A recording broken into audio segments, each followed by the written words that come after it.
Today, we're going to talk about a simple glass box. But, this is no ordinary box. This is a story of how one little invention literally redrew the map of the modern world. And here's the wild part. It all kicked off right here, with a moth in a jar. Seriously?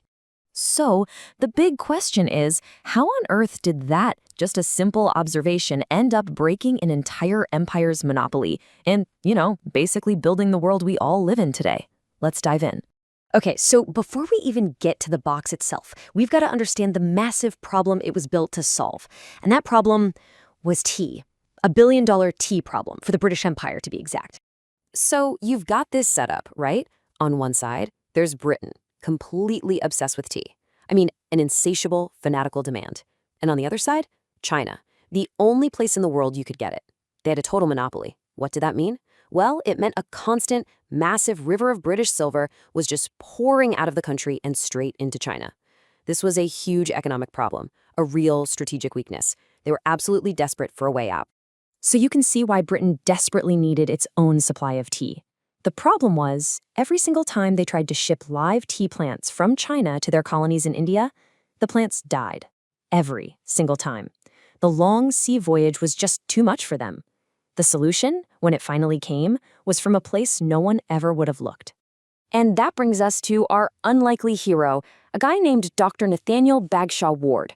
Now, Ward was a doctor, but his real passion was botany. He was a frustrated gardener, though, because 19th century London air, well, it was disgusting. It was thick with coal smoke and all sorts of fumes, and it was literally killing his plants, especially the really delicate ones like his ferns and mosses. So one of his hobbies, as he wrote back in 1829, was burying moth cocoons, a chrysalis, in some moist dirt in a jar to watch them emerge. Just a little side project. But it turns out his sharp eye for detail was about to change the course of history. And then, one day, he looks at one of these sealed jars and sees something impossible. A tiny fern and a little blade of grass had sprouted inside. And not just sprouted, they were thriving. That's when it clicked. Because the jar was sealed, it was protected from London's filthy air. But more than that, it created its own little world, its own miniature ecosystem. The plants would release water vapor, it would condense on the inside of the glass, and then rain back down on the soil. It was a perfect, self-sustaining cycle.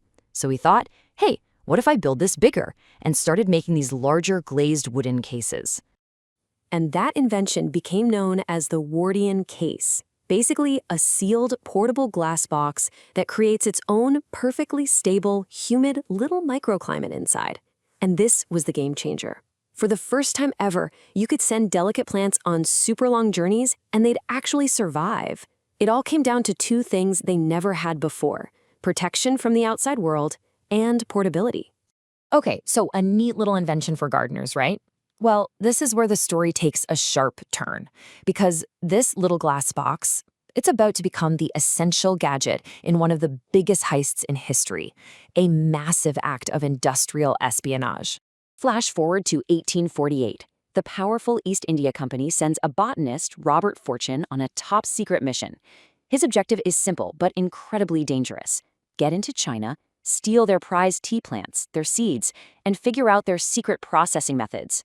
The catch? He had to travel deep into regions where foreigners were forbidden to enter. And his getaway vehicle for the plants? You guessed it, the Wardian Case. I mean, this guy, Fortune, was a full-on spy. He went deep undercover. He disguised himself as a Chinese official, shaved his head, wore a fake ponytail, the whole 9 yards. He snuck into the remote tea-growing regions and quietly gathered thousands of seeds and plant cuttings. And get this, he also figured out the secret of how they processed green tea versus black tea. It was something people in the West had been trying to figure out for ages. So Fortune gets the goods. He has the plants. He has the seeds. But now for the hardest part, the part that had always failed before, getting them all the way to India alive. And this right here is where Dr. Ward's glass box changes everything. Packed safely inside these Wardian cases, thousands upon thousands of tea plants and seeds made the grueling, months-long journey by sea from Shanghai to India. And they survived. They actually survived. The thing that everyone thought was impossible, it worked. The cases performed flawlessly. And the results? It was nothing short of an economic earthquake. I mean, just look at these numbers. In 1840, before the heist, China has 95% of the global tea market. It's their game. Fast forward to 1888, not even 50 years later, China's share has plummeted to just 15%. And British India? They've skyrocketed to 80%. Just like that, a monopoly that stood for centuries was completely shattered. But believe it or not, the story doesn't stop with tea. In fact, tea was just the beginning. This is where things go global. The Wardian Case became the engine for a worldwide redistribution of the planet's most valuable plants. Take rubber, for instance. The cases were used to sneak rubber tree seeds out of Brazil, which had its own monopoly, and get them over to Southeast Asia. That single act created a whole new industry and gave the Industrial Revolution the cheap rubber it needed for tires, belts, you name it. Then there's quinine. They used the cases to move the trees that produce it from the Andes to India. Why was that a big deal? Quinine fights malaria. Having a steady supply meant European colonial powers could push deeper into tropical regions without their people dying from the disease. And the list, you guys, it just keeps going. Coffee plants, bananas, cocoa, all sorts of spices and fruit trees, they were all moved around the globe in these glass boxes. And that's what established the massive single-crop plantations, what we call monocultures, that are still the backbone of global agriculture today. Now, we have to talk about the other side of this coin, the darker side, because this quote really hits the nail on the head. The Wardian Case was, in essence, a tool of botanical imperialism. What does that mean? It means this amazing technology wasn't just about moving plants. It was a key instrument for colonial empires to expand their power, to create enormous wealth for themselves, often by exploiting the land and the people in their new territories. So, after all that, what's left of this little glass box? What's its legacy today? Well, you might be surprised. Its influence is, quite literally, all around us. Think about it. Back then, it was a Victorian Wardian Case. Today, it's the terrarium you might have sitting on your desk. Back then, it was about getting plants across an ocean.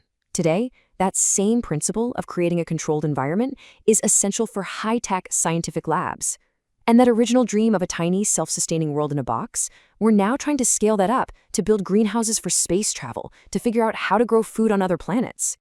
So that's where this leaves us. It's a complicated legacy, right? This one simple box connected the entire planet in a new way, but it was also a tool that helped empires grow. It created the global food system that feeds us, but it also gave us the fragile monocultures that are so vulnerable today. So the real question, the one to leave you with, is this. What are the consequences, both the good and the bad, that we're still dealing with because of this one glass box?